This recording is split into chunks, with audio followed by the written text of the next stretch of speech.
বলা হচ্ছে যে কতিপয় লোক টকশোতে গিয়ে ওই নির্বাচনের কথা বলছে, আসলে জনগণ নির্বাচন চায় না।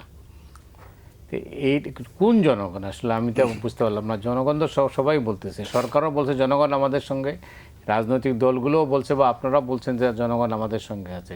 আসলে এটা ডেফিনেশনটা কি জনগণের? না, সবসময় তো তাই হয়, জনগণ সবার সাথেই থাকে, সবার সাথে থাকে। যারা যারা বলতে পারে তারাই বলে জনগণ আমাদের সাথে আছে। এখন জনগণ এই মুহূর্তে ভোট চায় কি না এটা যদি বলেন, একটা নির্দিষ্ট সময় মানুষ নির্বাচন বিরোধী একটা দৃষ্টিভঙ্গিতে যেতেও পারে, কিন্তু ধরেন এখন কোনো কারণে দেশের মধ্যে রাইট লেগে গেছে, এবং আমাদের এই দেশে তো এই উপমহাদেশের রাইটের অনেক উদাহরণ আছে যে লক্ষ লক্ষ লোক মারা গেছে। মানে এটা যে কি বিভৎসতা, এটা যারা সে ইতিহাস পড়েছে তারা জানে। এবং তখন হিন্দু মুসলমান যাই বলেন, কারো মধ্যে মনুষ্যত্ব বিবেচনা ছিল না। ওইটা কি জনগণ নাকি? ওইটা কি মানবতা নাকি? ওইটা যারা করেছে, আপনি মুসলমান হিন্দুকে রক্ষা করতে যাচ্ছেন, আপনারই মুসলমান ভাই এসে আপনার বুকে ছুরি বসে দিচ্ছে, আপনি তুমি হিন্দুর পক্ষে আছো, তো ওইটা সে ঠিক করছে না। ঠিক সেইভাবে বলছি যে মানুষ যদি কোনো পশ্চাৎপদতার সাথে যায়, তাহলে সেটাকে ভালো বলতে হবে, সেরকম কোনো কথা নেই। ধরেন মানুষ এখন নির্বাচন চায় না, তা আমি যদি কী চাই তাইলে, তার মানে এটাই চলবে? কতদিন চলবে? 5 বছর কিভাবে চলবে? মানে 5 বছর পরে হলেও তো নির্বাচন, তখন কি নির্বাচন হবে, কিভাবে হবে? তার মানে নির্বাচনকে উপেক্ষা করে, স্কিপ করে আপনি তো গণতন্ত্র করতেই পারছেন না।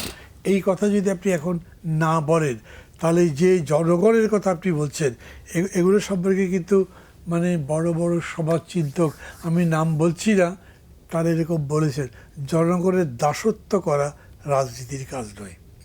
কারণ জনগণ, ওই যে একটু আগে বললাম, যদি লুটপাটে ব্যস্ত হয়, আমাদের দেশের মানুষ স্বাধীনতার পর হিন্দুর বাড়ি লুট করে নাই? যখন শুরু হয়েছে তখন আমাদের দেশের অনেকেই হিন্দু মেয়েদের ধরে নিয়ে যায় নাই?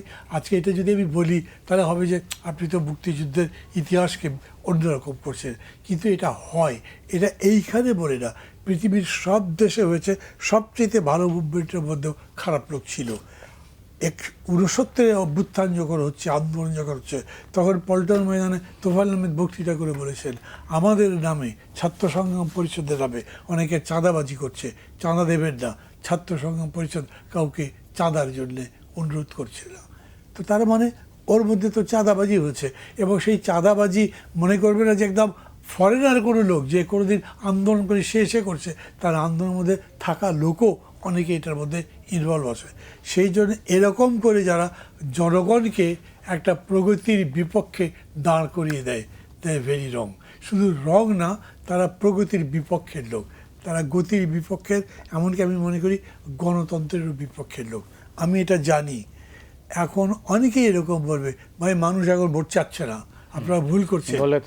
হ্যাঁ, না, ওই যে প্রথম আলোর মতো একটা পত্রিকাও তো আপনার একটা সার্ভে করে বলেছে, এত পার্সেন্ট লোকেই বলছে, এত পার্সেন্ট লোকেই বলছে।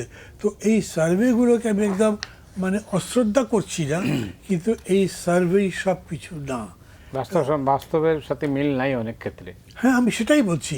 আমি যদি ধরেন আমার এলাকার কথা বলি, আমার এলাকার লোক তো খালি ভোটের কথাই জিজ্ঞেস করে, ভাই আমার এলাকা বা গ্রামে নির্বাচনে কনস্টিটিউন্সি ওয়াইজ যদি জিজ্ঞেস করে, সংস্কারের কথা কেউ জিজ্ঞেস করে না, ওরা সংস্কার বুঝেই না।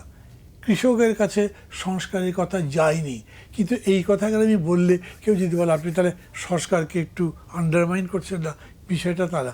আমি তো সংস্কার চাই, ওই কৃষকের জন্যও চাই, কিন্তু এই সংস্কারটা এমন যেটা কৃষককে টাচ করে না। আপনি গণতন্ত্রের কথা বলছেন, মানবিক অধিকারের কথা বলছেন, কৃষকের ফসলের ন্যায্য মূল্যের কথা সংস্কারের মধ্যে নাই, সংস্কার ওইটা ডিল করে না। শ্রমিকের ন্যায্য মজুরির কথা সংস্কার ডিল করে না। ছাত্রের বৃত্তি, উপবৃত্তি বা তার উচ্চশিক্ষার সুযোগ, তার জন্যে আরও ভালো ইউনিভার্সিটির কথা আপনার সংস্কার বলছে না। ওই জন্য আমি বলছি যে এইটা হচ্ছে একেবারে একটা পলিটিক্যাল স্লোগান। আপনি পলিটিক্যালি দেখেন এবং পুরো বিষয়টা পলিটিক্যালি দেখেন, রাজনৈতিকভাবে দেখলে তাহলে এটার সমাধান হবে। তা যদি না হয়, তাহলে বিচ্ছিন্নভাবে আপনি ভুল রাজনীতির, অপরাজনীতির, এমনকি ধ্বংসাত্মক রাজনীতির দিকে পুরো জাতিকে ঠেলে দিতে পারেন।